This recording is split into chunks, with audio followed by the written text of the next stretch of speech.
next guy, except for the fact that he's wearing a Hawaiian shirt, which, like, you know, is like weird, I don't know, is a good friend of mine, Jonah Cohen. This is the 4th time that Jonah has been in the live demonstration hour. I have to tell you, he has pulled us out of a pinch over and over again. It is an awesome thing, and it's a reminder to me, how many people have never been in the live demo hour but would like to be in this live demo hour one of these days?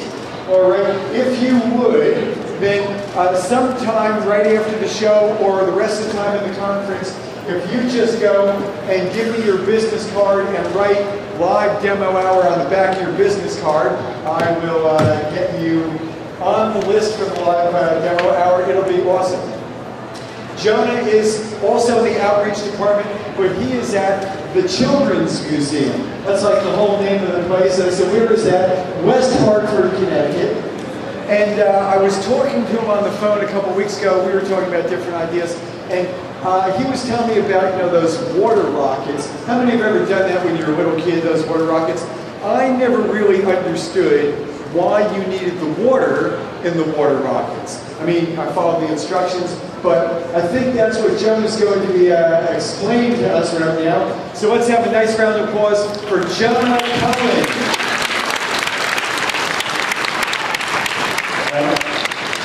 Thank you, Eddie. Well, as anyone who has ever been to the ASTC Conference knows, the live demonstration hour is far and away the most dignified session at ASTC.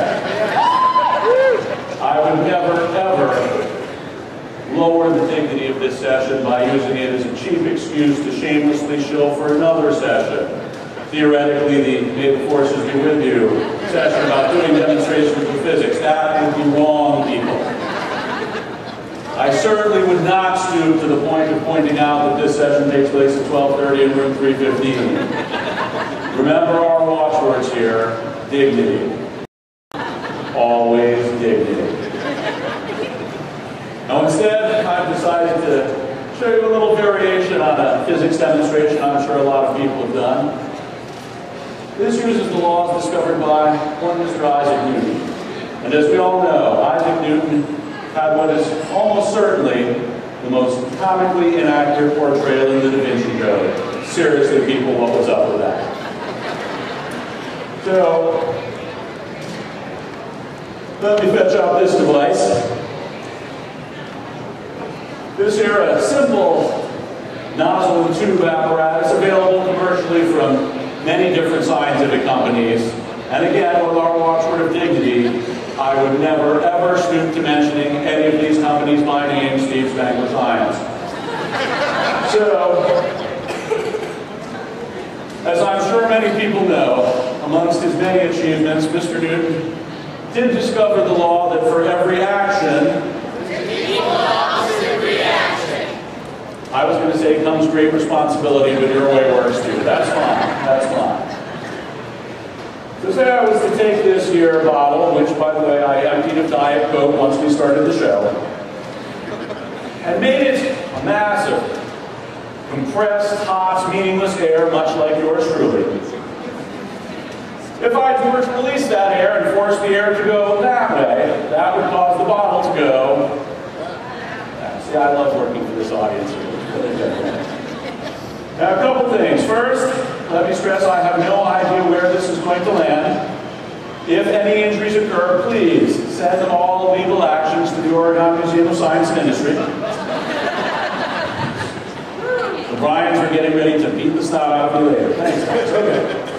In addition to sending this up, I'm going to add a twist. That was not fun.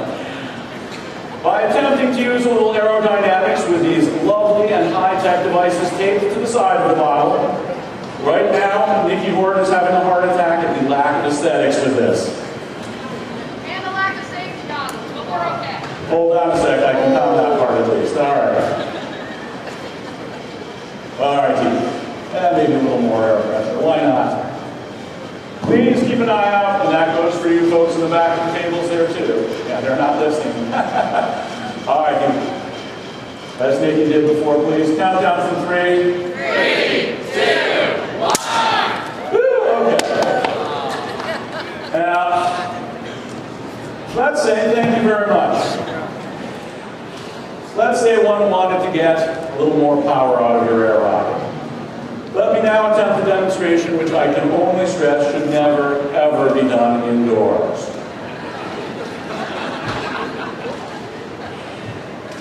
Now, when you're dealing with forces, how much force you get depends on Mr. Newton's often neglected second law, which states, see, not going to it. Thank you, people from Boston, yes, all right. It states that force equals mass times acceleration. That means to get a bigger force going down, and thus a bigger force going back the opposite way going up, one way to do that is to add a little extra mass. And I hope I'm not going to blow anyone's mind when I say that, assuming equal volume, air does not have as much mass as water does. Shocking, isn't it? So, I will take this high-tech soda bottle here, adding maybe that much water. Like with a lot of science experiments, precise measurement is required. Add some air pressure to this one. How many points have I hit? No, don't worry. Don't worry. All right. But it does look like a target. That is tempting. And went out a little more. Thanks, guys. Now, in addition to safety factors, I'm wearing these safety glasses when doing this demonstration because I'm about to get as sloshed as certain unnamed people got at the party last night. Again, mentioning no names, Eddie Goldstein. Okay. Folks in the front row, man, like y'all back there, seriously, keep an eye. Yeah, there you go. No, that's all you're getting. All right. Let's have another countdown from 3, if you would.